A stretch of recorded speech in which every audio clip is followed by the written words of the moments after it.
Welcome into the Empower America show, everyone. Michael Wall, Keith and Kevin Hodge, or Kieth, if you listen to some of the previous shows. We want to keep it clean for all of you out there. Listen, we're talking today, guys, about how the wealthy do it. That's what I want to know. Yeah, this ain't like this is how the wealthy do it. How the wealthy do it. Right. So I mean, the question is, how do they do? They live differently. They invest differently. Mm-hmm. They think differently.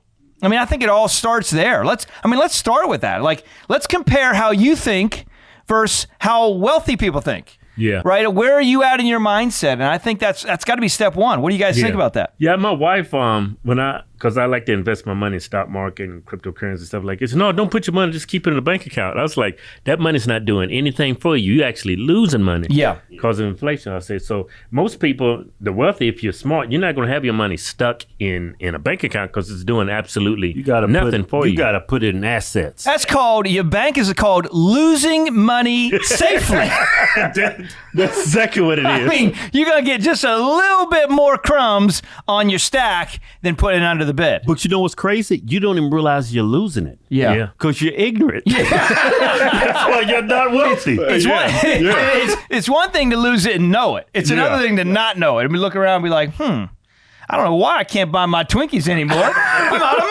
Yeah, the people that's really wealthy, like Trump, they don't have that money in a bank account. They have some money in a bank account, but most of that money is in land, homes, assets, stock market. Because the inflation is what's killing your money in the bank. If you have it in assets, you're getting richer and richer. That's why the poor get poor.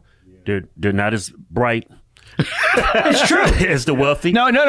Listen, it is true, and I think contrary to popular belief or semi-popular belief, there's a lot of people, guys, that are talking about you got to send your kids to college, and they got to get a degree, and then they got to get a master's, and then they got to get a PhD. But all the way through, they're not talking about how to actually make wealth, create wealth. They're talking about how to get something so you can be employable for a job. And I think one of the things, if you don't know my career, I've been in the financial space, many different companies, or several different companies, wearing other hats, helping wealthy families invest and develop and grow that wealth and reduce taxes for years and years and years. We were able to help save a lot of taxes for us. That's why you're my friend. Come on, baby. Keep it in your pocket is all I'm saying. But, these guys, they're thinking differently. Yeah. Thinking outside the box. In fact, guys, in 2022, all right, we saw one of the greatest shifts of wealth moving off the market for wealthy families that we've seen in a long time. I'm talking about moving into things like private equity, investing in private businesses, investing in real estate, like you talked about, investing into other alternative investments, hedge funds. They're moving stuff off the stock market, and they're thinking about what they're doing. So I think step one, when we talk about how the wealthy do it, is they actually pay attention in advance. Mm-hmm. Yeah. Follow the money. Yeah, follow the money. All you got to do is follow the money. So if you're in a place where you're trying to say, how do I grow my wealth?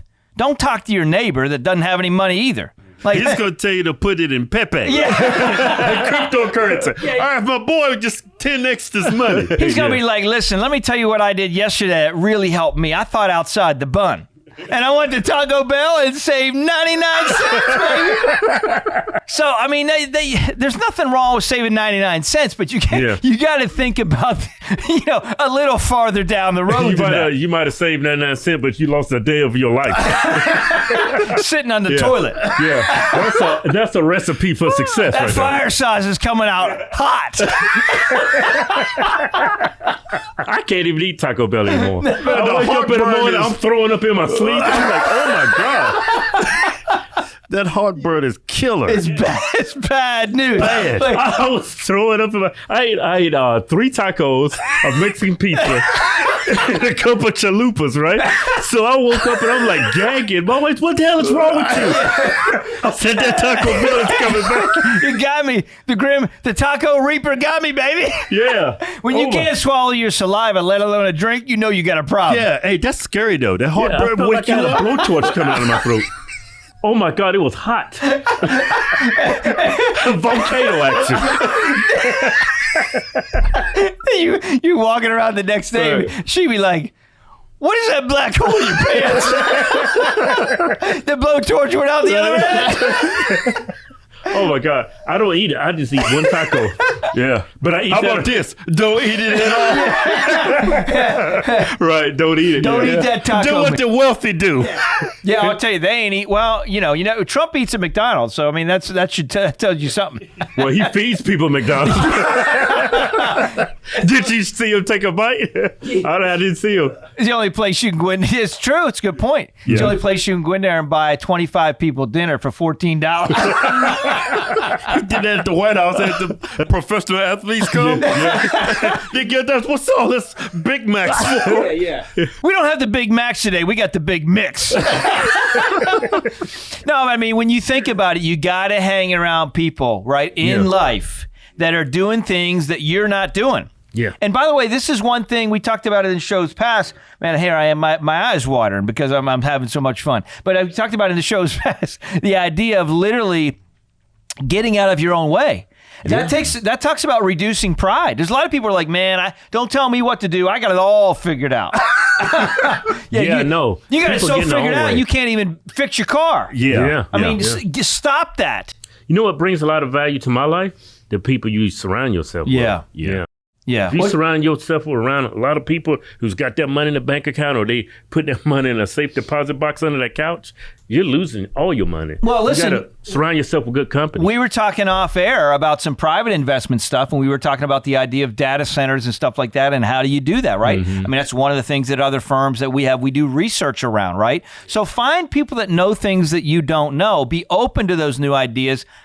And then be willing to take risk. I think a lot of people in life are in a place where they're not willing to take risk. Right. Complacent. Actually, They're complacent. well, they actually let me say it this way. They actually are taking risk in life that they don't actually realize is detrimentally affecting their life. Let me put it this way. So somebody's in a place where they're making $30,000, $40,000 a year.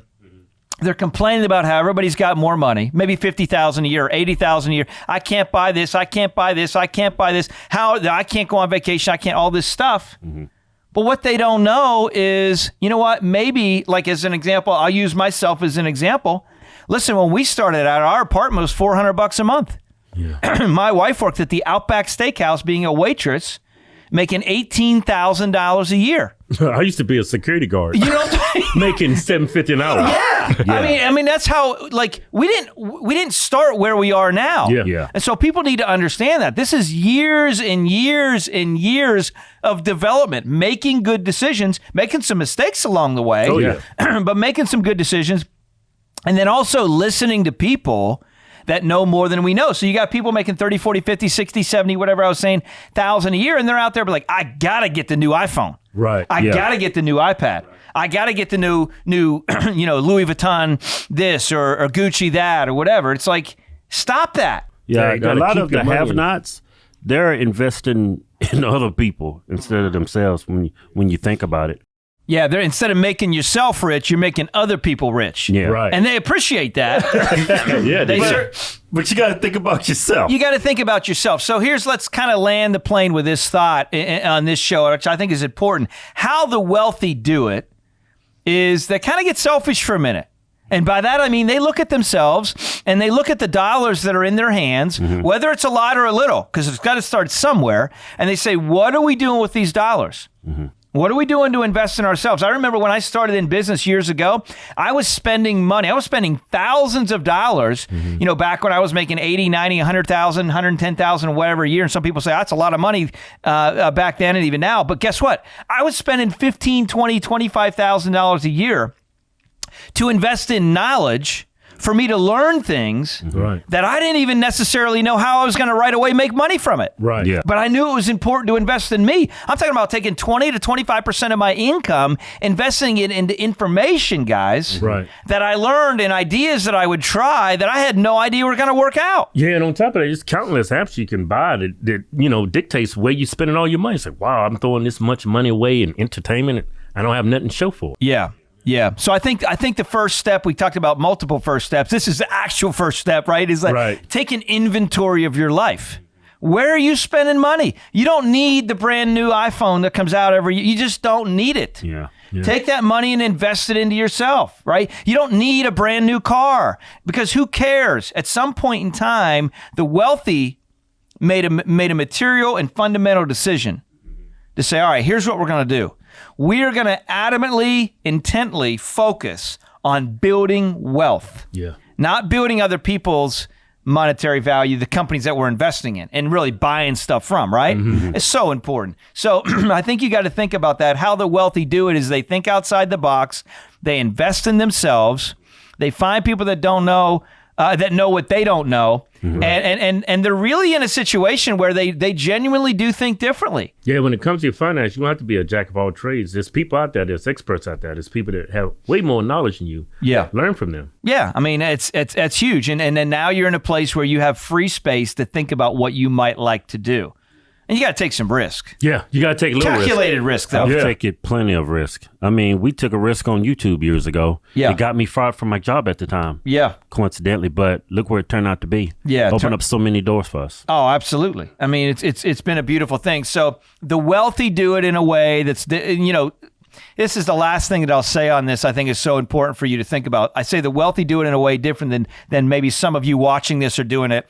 And the reason they do it differently is because they're in a place where they stopped casting the blame as to why they're not successful to everyone else. Yeah. I mean, I think that's important. Yeah. When we start to actually have some self-accountability, the old adage of, if it's to be, it's up to me. Yeah. Not if it's to be, I have to pee. That's different. Yeah. If it's to be, it's up to me. Yeah. So I have to be accountable to me. I got to be the one that says, you know what? If I want to be successful, I got to start waking up in the morning. I got to start being disciplined with my mind in the morning. I got to start thinking different thoughts. I got to start disciplining myself to run or do push-ups. Well, I don't have a gym membership. Well, what do you have?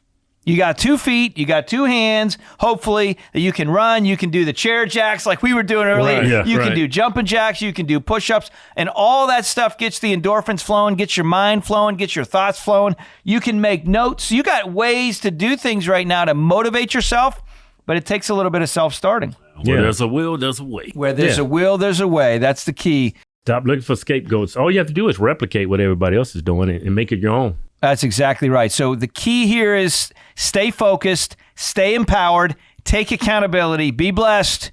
We'll see you next show. Yeah. Boom.